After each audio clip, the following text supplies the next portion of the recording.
गुरुर्ब्रह्मा गुरुर्विष्णुः गुरुर्देवो महेश्वरः गुरुः साक्षात् परब्रह्म तस्मै श्री गुरवे नमः।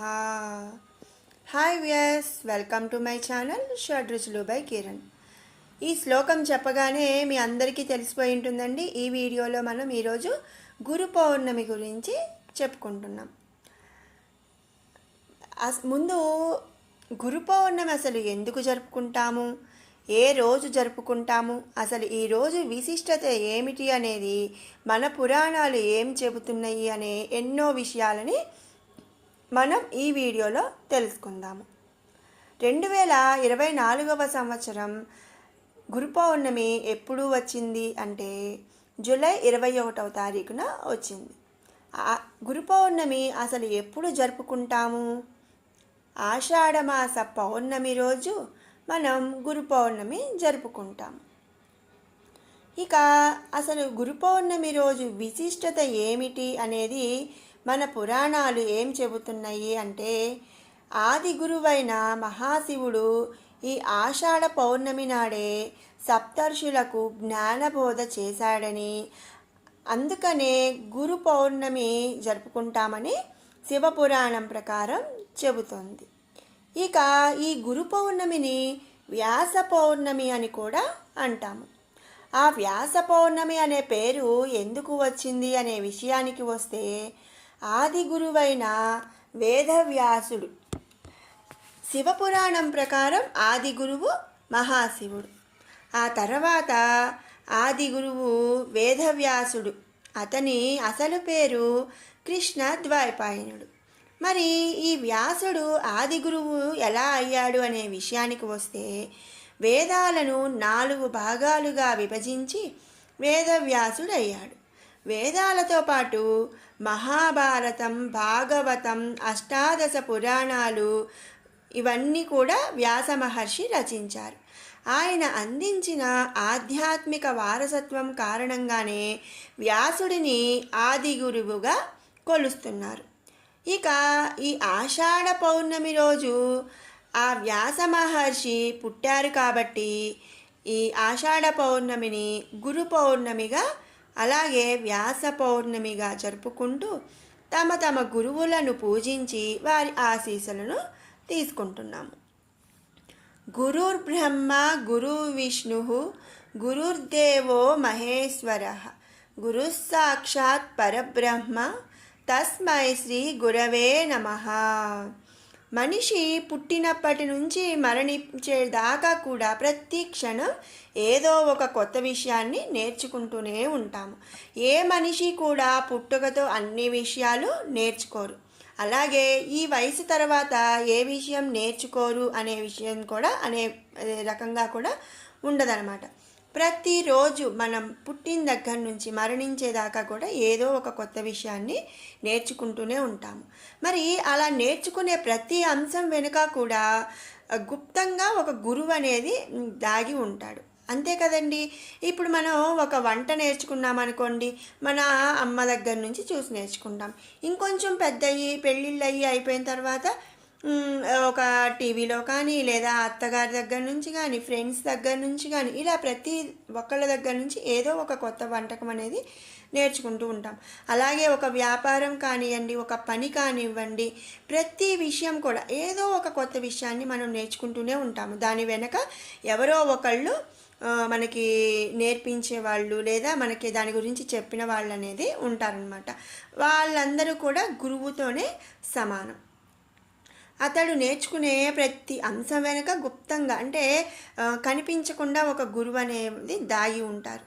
బ్రహ్మ విష్ణు మహేశ్వరులు కలగలిసిన రూపం గురువు. అందుకే మాతృదేవోభవ, పితృదేవోభవ, ఆచార్య దేవోభవ అన్నారు. అంటే మనం పైన శ్లోకం చెప్పుకున్నాం కదండి, గురుర్బ్రహ్మ గురుర్విష్ణుః గురుర్దేవో మహేశ్వరః గురుః సాక్షాత్ పరబ్రహ్మ తస్మై శ్రీ గురవే నమః. అంటే బ్రహ్మే గురువు, విష్ణువు గురువే, మహేశ్వరుడు గురువే. అంటే అందరూ కూడా గురువు రూపంలో వాళ్ళందరినీ కూడా మనం తలుస్తాము. అందుకనే మాతృదేవో భవ, ఫస్ట్ తల్లి, తర్వాత పితృ అంటే తండ్రి, ఆ తర్వాత ఆచార్య దేవో భవ, ఆచార్యునికి అంటే గురువుకి నమస్కారం అని చెప్పి మనం రోజు కూడా చదువుకుంటూ ఉంటాము. అంటే తల్లిదండ్రుల తర్వాత అంతటి స్నానాన్ని పొందేది ఒక గురువే అని ఇక్కడ అర్థం అన్నమాట. ఇక గురువును బ్రహ్మ విష్ణు మహేశ్వర స్వరూపంగా పూజించే ఉత్కృష్టమైన సంస్కృతి మనదన్నమాట. గు అంటే అంధకారం, చీకటి. రు అంటే తొలగించటం. చీకటిని అంటే అజ్ఞానాన్ని తొలగించి జ్ఞానాన్ని ప్రసాదించేది అని ఇక్కడ అర్థం అన్నమాట గురు అంటే. అందుకనే గురువు అని చెప్పి మనం చెప్పుకుంటున్నాము. ఆ గురువే మనకి అజ్ఞానాన్ని, మన చీకటిని తొలగించి సాక్షాత్తు జ్ఞానాన్ని ప్రసాదిస్తారు కాబట్టి గురువుగా మనం పూజించుకుంటున్నాము. అద్వితీయమైన గురు పరంపరలకు అలవాలం మన భారతదేశం. గురుకుల విద్యా విధానం ఇంతకుముందు అమలులో ఉండేది. గురువులు దైవంతో సమానంగా పూజించబడేవారు. ఆ గురువులు కూడా శిష్యుల్ని తమ కన్న బిడ్డల కన్నా ఎక్కువగా ప్రేమించేవారు. గురు పౌర్ణమిని పురస్కరించుకొని గురువులను స్మరించడం వల్ల త్రిమూర్తులను పూజించిన, అంటే మనం ముందు చెప్పుకున్నాం కదా బ్రహ్మ విష్ణు మహేశ్వరుల రూపం అని.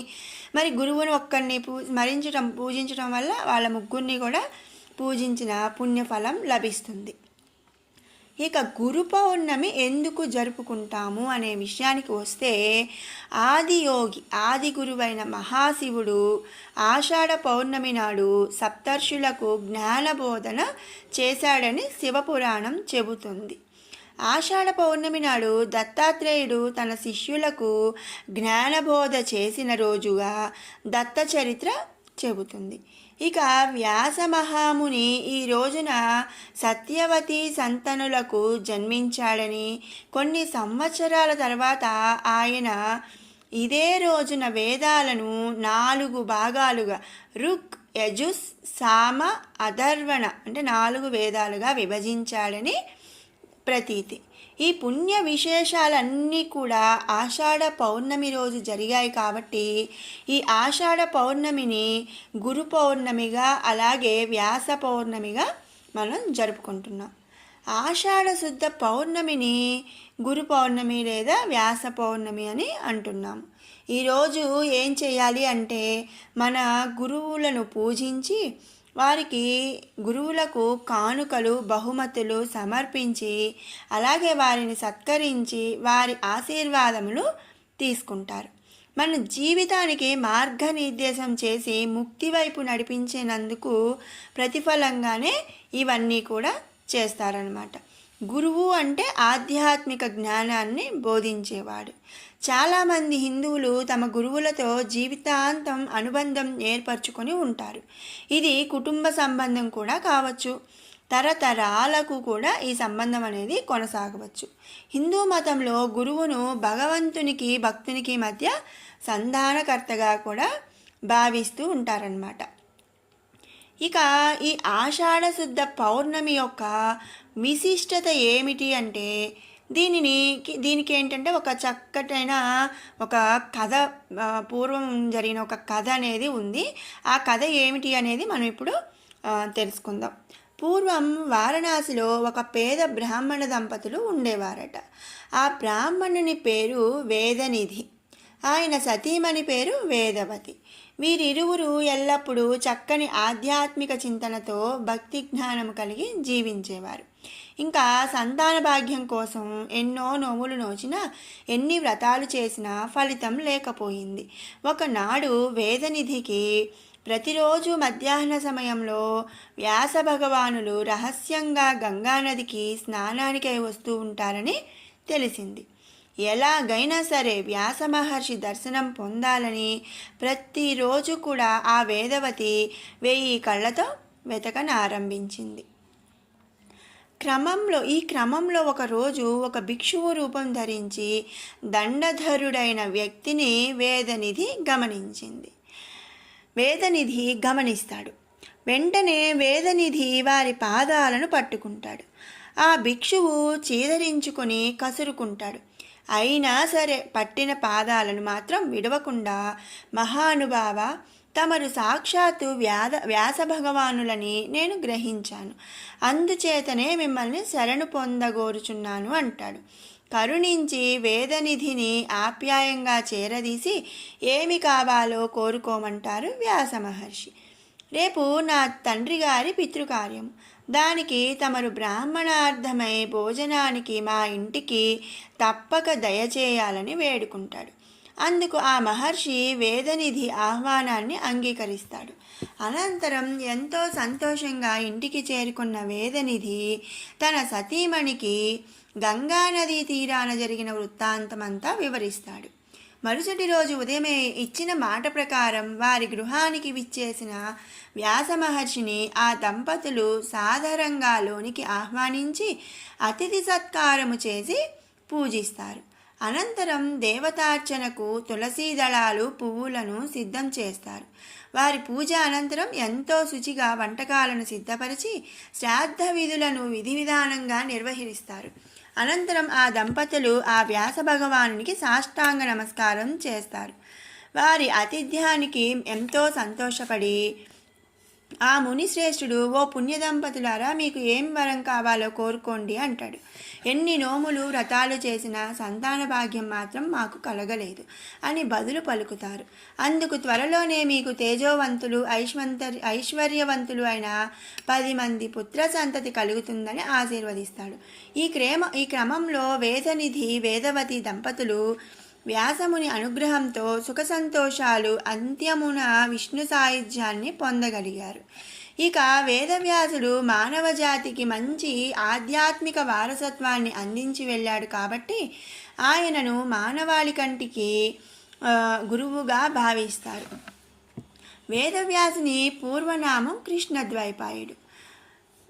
వేదకాలపు సంస్కృతినంతా 4 వేదాల్లో ఆయన సంకలనం చేసిన తర్వాత ఆయన్ని వేదవ్యాసుడిగా పిలవడం ప్రారంభించారు. దక్షిణ భారతదేశంలో కొన్ని ప్రాంతాల్లో పూర్ణిమ వ్రతాన్ని ఆదిశక్తి పేరిట ఆచరిస్తూ ఉంటారు. ఈ పర్వదినం సందర్భంగా ఆలయాల్లో ప్రత్యేక పూజలు కూడా నిర్వహిస్తారు. పూర్ణిమ నాడు కొంతమంది సత్యనారాయణ స్వామి వ్రతాన్ని లేదా పూజని నిర్వహిస్తుంటారు. షిరిడి సాయిబాబా ఆలయాల్లో ప్రత్యేక పూజలు కూడా నిర్వహిస్తారు. ఈరోజు గురు పూజోత్సవం జరిపి గురువులకు కానుకలు సమర్పించి వారిని సత్కరించి ఆశీర్వాదం తీసుకోవటం.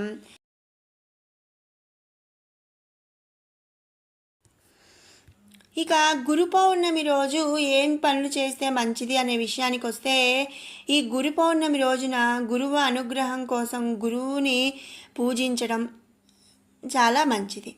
అలా అని అంటే అందరూ పెద్దవాళ్ళం అయిపోతాం కదండి, ఇంకా మరి గురువు ఎక్కడో ఉంటారు, మనం ఎక్కడో ఉంటాము కదా. అలాంటప్పుడు మన గురువుని స్మరణ చేసుకొని, అలాగే ఆ రోజు దాన ధర్మాలు, ఆధ్యాత్మిక చింతన, ప్రత్యేక పూజలు, జపం, హోమం ద్వారా కూడా గురుబలాన్ని పెంచుకోవచ్చు అన్నమాట. అలాగే గురుగ్రహం యొక్క అనుగ్రహాన్ని పొందవచ్చు.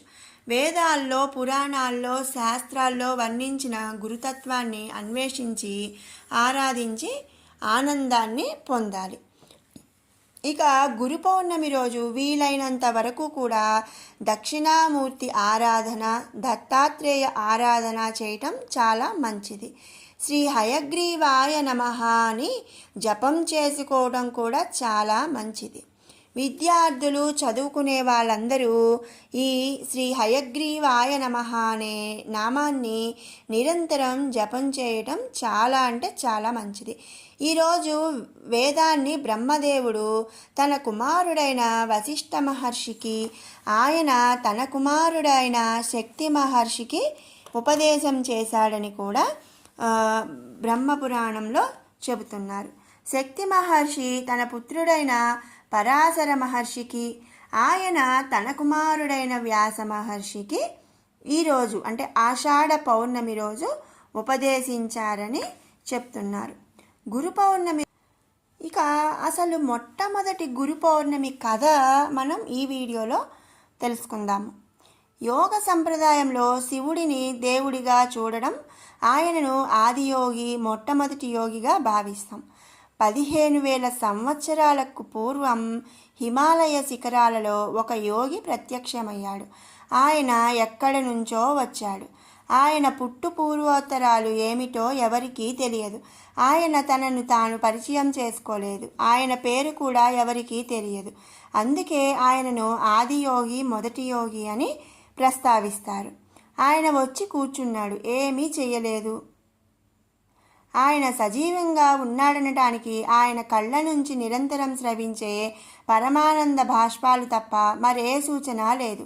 ఆయన శ్వాస కూడా తీసుకుంటున్నట్టు కనిపించలేదు. తమ ఊహకు కూడా అందని అనుభూతి ఏదో ఆయన అనుభవిస్తున్నాడని మాత్రం ప్రజలందరూ గమనించారు. వాళ్ళు ఆయన దగ్గరకు వెళ్ళారు. కొంతసేపు నిరీక్షించి చూశారు. ఆయన ఎంతకు వాళ్ళ ఉనికినే గుర్తించకపోవటంతో వెళ్ళిపోయారు. కానీ 7 మాత్రం అక్కడే ఉన్నారు. ఎలాగైనా సరే ఆయన నుంచి నేర్చుకోవాలన్నదే వాళ్ళ నిశ్చయం. ఆదియోగి వాళ్ళను పట్టించుకోలేదు. వాళ్ళు బతిమాలారు, మీకు తెలిసినదేదో మాకు నేర్పమని. వాళ్లను ఆయన విస్మరించాడు. మీరు మూర్ఖులు. ఇప్పుడు మీరున్న స్థితిని బట్టి చూస్తే 1,000,000 సంవత్సరాలకు కూడా అది మీకు అర్థం కాదు. దాన్ని తెలుసుకోవాలంటే మీరు కృషి చేయాలి. ఇందుకు ఎంతో సాధన అవసరం. ఇది వినోదం కోసం చేసేది కాదు అని ఆ యోగి చెప్పాడు. కానీ వాళ్ళు పట్టు విడవకపోవడంతో ఆయన వాళ్లకు సంసిద్ధం అయ్యేందుకు కొన్ని సాధనాలను ఇచ్చారు. దాంతో వాళ్ళు తమ సాధన మొదలుపెట్టారు. రోజుల తరబడి, వారాల తరబడి, అలాగే నెలలు, సంవత్సరాల తరబడి సాధన చేశారు. అయినా ఆదియోగి మాత్రం వాళ్ళను పట్టించుకోలేదు. అలా వాళ్ళు 84 సంవత్సరాల పాటు సాధన చేస్తూ వెళ్ళారు. 84 ఏళ్ల తర్వాత ఒక రోజున సూర్యుడు తన సంచార దిశను మార్చి ఉత్తరం నుంచి దక్షిణానికి పయనం ఆరంభించిన రోజున, మన సంప్రదాయంలో దీనినే దక్షిణాయనం అంటాం కదండి, ఆ దక్షిణాయనం మొదలుపెట్టిన రోజున ఆదియోగి ఈ 7 వంక చూశాడు. వాళ్ళు తేజోపాత్రులుగా వెలిగిపోతున్నారు. పరిపూర్ణ పరిణతితో సన్నద్ధులై ఉన్నారు. ఇంకా వారిని విస్మరించి వదిలివేయటం ఆయన వల్ల కాలేదు. ఆయన వాళ్లను శ్రద్ధగా గమనించాడు. మళ్ళీ పౌర్ణమి నాటికి తాను వాళ్లకు గురువు కావాలని నిశ్చయించుకున్నాడు. ఆ పౌర్ణమినే గురు పౌర్ణమి అంటాము. గురు పౌర్ణమి అంటే ఆదియోగి ఆది గురువుగా పరివర్తన చెందిన రోజు. ఆయన దక్షిణముఖుడయ్యాడు. అందుకే ఆయనకు దక్షిణామూర్తి అని పేరు వచ్చింది. అప్పుడే ఆ 7 శిష్యులకు యోగ శాస్త్రాన్ని ప్రసరింపచేశారు. అందుకే దక్షిణాయనంలో వచ్చే మొదటి పౌర్ణమి గురు పౌర్ణమి, ఆది గురువు అవతరించిన రోజు. ఈ యోగ శాస్త్రాన్ని ప్రసరింపచేయడం ప్రపంచంలో తొలిసారి యోగాధ్యయన కార్యక్రమం కేదార్నాథ్కు కొన్ని కిలోమీటర్ల దూరంలో ఉన్న కాంతి సరోవర్ సరస్సు తీరంలో జరిగింది. ఇక్కడ యోగా అంటే శరీరాన్ని మెలికలు తిప్పటమో, ఊపిరి బిగబట్టుకోవటమో కాదు. మనం మాట్లాడుతున్నది జీవన మూల సూత్రాల గురించి, సృష్టిలో ఒక భాగాన్ని నిన్ను అందుకోగలిగినంత శిఖరాగ్రాలను చేర్చడం గురించి అర్థం అన్నమాట. మానవ చైతన్యానికి ఉన్న మహా అద్భుతమైన పార్శ్వాన్ని విశ్వవ్యాప్తమైన మహా చైతన్యానికి గవాక్షంగా మారేందుకు మనిషికి ఉన్న మహోత్తరమైన సామర్థ్యాన్ని ఆవిష్కరించిన పుణ్యదినం ఈ గురు పౌర్ణమి. ఇలా మొట్టమొదటి గురు పౌర్ణమి 15,000 సంవత్సరాల క్రితం మొదలయ్యింది. గురు పౌర్ణమి కథలో వర్ష ఋతువుకు కూడా ఒక ప్రాముఖ్యత ఉంది. అది ఏమిటి అంటే, ఆదియోగి సప్తర్షులకు యోగ శాస్త్రాన్ని అందించిన తర్వాత ఆ శాస్త్రాన్ని అంతా కూడా ప్రపంచమంతా వ్యాప్తి చేయాలని చెప్పారు. వారిలో ఒకడైన అగస్త్య మహర్షి దక్షిణ దిశగా పయనించి భరతఖండంలోకి వచ్చాడు. అగస్త్య మహర్షి జీవిత ప్రస్థానం మానవ మాతృలకే అయితే సాధ్యమయ్యే విషయం కాదు. ఆయన కృషి వల్లే హిమాలయాలకు దక్షిణాన ఉన్న ప్రతి మానవ ఆవాసంలోనూ ఆధ్యాత్మిక సాధనలు చోటు చేసుకున్నాయి. ఈరోజు ఇక్కడ మనం ఈశయోగం పేరుతో చేస్తున్నది కూడా చాలా వరకు అగస్త్యుడి కృషికి కొనసాగింపే అని చెప్పుకోవచ్చు.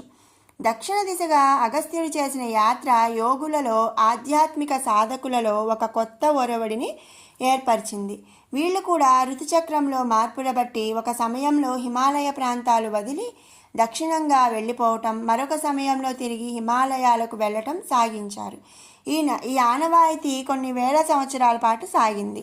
వేసవి కాలంలో వాళ్ళు హిమాలయ పర్వత గుహల్లో ఉండేవాళ్ళు. శీతాకాలంలో దక్షిణ ప్రాంతాల్లో ఉండేవాళ్ళు. వాళ్ళలో చాలామంది కొన్ని వేల కిలోమీటర్లు నడిచి భరతఖండం దక్షిణపు కొనలో ఉన్న రామేశ్వరం దాకా వెళ్ళి మళ్ళీ హిమాలయాలకు తిరిగి వెళ్తూ ఉండేవాళ్ళు. దక్షిణ దిశగా వెళ్ళి తిరిగి వచ్చే ఈ వార్షిక యాత్ర చక్ర సంప్రదాయం అగస్త్యుడి కాలం నుంచి కూడా కొనసాగుతూ వస్తుంది. ఇప్పుడు అలాంటి యోగుల సంఖ్య తగ్గింది, కానీ ఒకప్పుడు అది వందల వేలుగా ఉండేది. ఆ రోజులలో వాళ్ళు పెద్ద సంఖ్యలో ప్రయాణాలు చేసేటప్పుడు వాళ్లకు జోరు వర్షాలు పడే ఆషాఢ మాసం గడ్డు సమయంగా, అంటే కష్ట సమయంగా ఉండేదన్నమాట. ఇప్పుడైతే మనకంతా ఎక్కువగా అనిపించేదేమో, కానీ వర్ష ఋతువు బీభత్సంగా ఉండే ఋతువు. జడివాన హోరు పేరులోనే ఉరుకు పరుగు కనిపిస్తాయి.